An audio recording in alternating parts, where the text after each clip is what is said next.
the President of the Convention, Philippe Hamon, the Presidents of two beloved countries,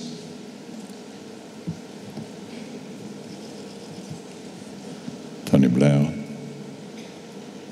dear Henry, friends, before I shall say a few words, I want to say in Hebrew, ביום האחרון הנגב היה תחת אש של טילים. לא פעם ראשונה, גם הפעם אנשים עמדו בגבורה. ליבנו איתם, ואף על פי שאנחנו דנים על המחר, כולנו מגויסים לדאוג שהשלום יבוא לנגב גם היום.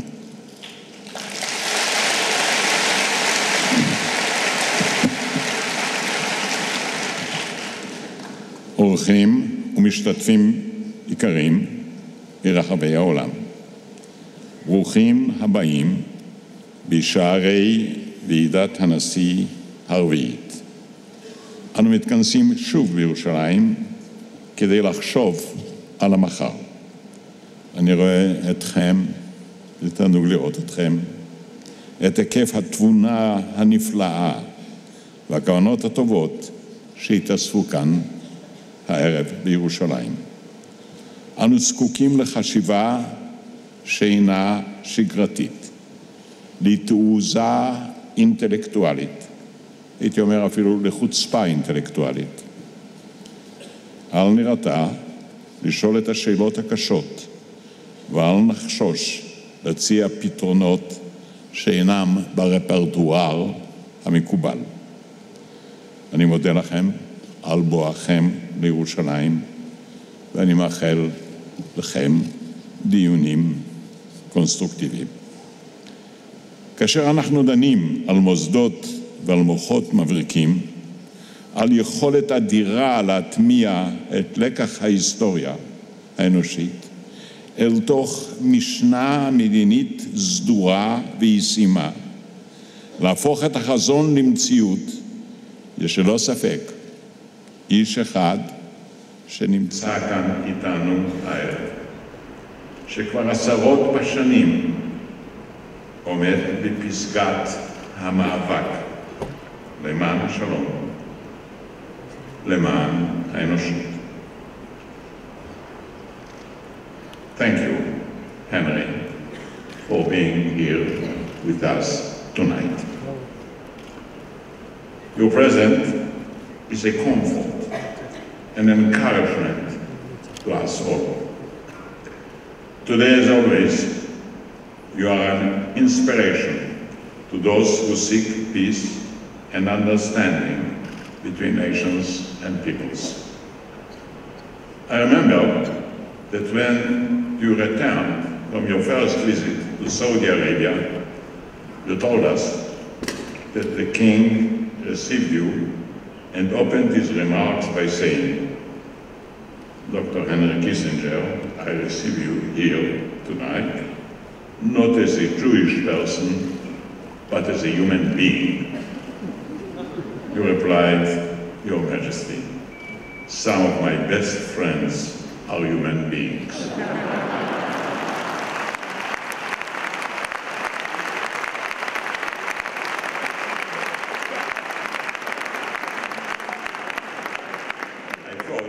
You answered the unanswerable question, who is a Jew?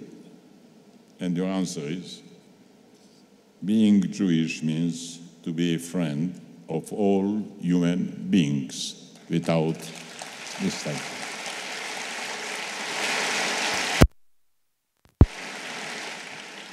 You became one of the greatest, if not the greatest one, of the last century, because you know the chagrin of a tear and the ugliness of misused power. You were probably the first intellectual who understood the real meaning of power without becoming paralyzed by its awesome might. And you became the foremost statement to turn power into a strategy of peace. I just completed reading your last book on China. It is a literary masterpiece. You made us understand the newest superpower of our time. Your writing history became making history. And once you became the master diplomat of our time, we understood better our past and our anticipated probable future. In the wake of the Yom Kippurim, vis-à-vis the Soviet Union, which was at that time unfriendly to Israel, and it served as a menace to our security, you stopped it, and not only that, but you brought Egypt and Israel to the path of peace. The first peace in the history of Israel.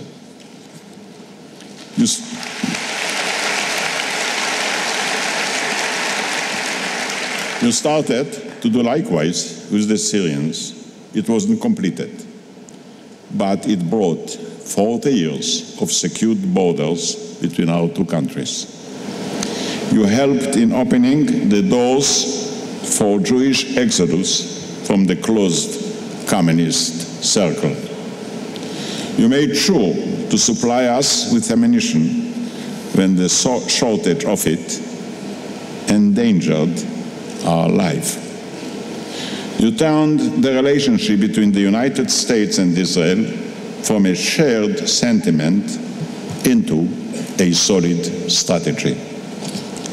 You have constructed an amazing bridge between the United States and China, making the world more peaceful for all of us. You didn't ignore the Russians' destiny. As you said, yes, there are hostilities, but they are not eternal.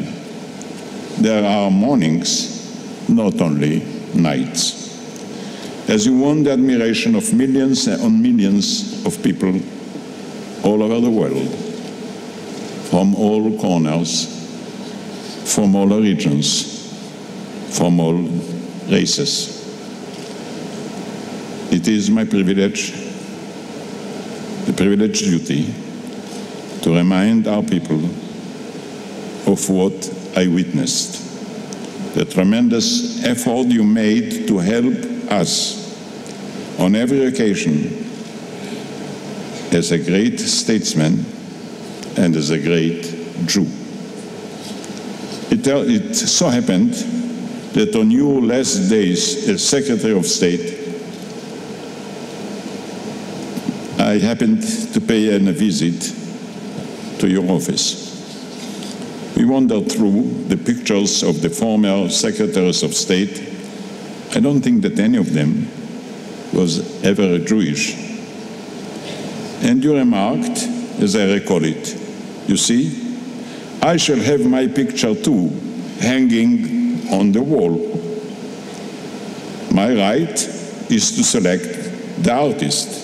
Others have to decide where to hang me. Nobody, Henry, will ever hang you. You will always be on the right wall of our life. Your eyes were filled with tears, as I recall it, and you told me, Shimon, look at your country. It's not a foreign one for me. Look what you did. You forced the desert to flourish. You took a tiny piece of land and you made it yield 10 times more fruits and vegetables than any other land. Israel was attacked many times, outgunned, outnumbered, yet nobody was able to overpower you. You build your own tanks, your own missiles, and even something in Dimona. You stood by our side in times of danger and hostility, and with unmatched wisdom, You dispersed menaces and gave peace a realistic chance. I don't need any history book to remember it. I witnessed it with my own eyes. Henry, I'm about to present you with the Israeli highest distinction. I'm honored and moved to do so. This award, while being delivered through my hands, comes from the hearts of my people.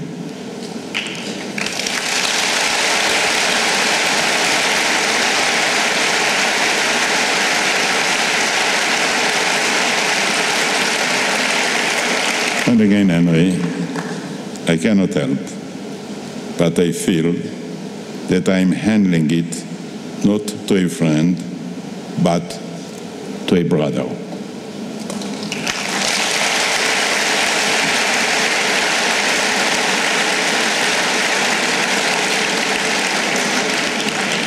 Ladies and gentlemen, as it was said, the decision to give the first medal to Henry Kissinger was done by committee, presided by our Chief Justice, including a former president, a rabbi, representing the real walks of life, anonymously. You deserve it. God bless you. Thank you.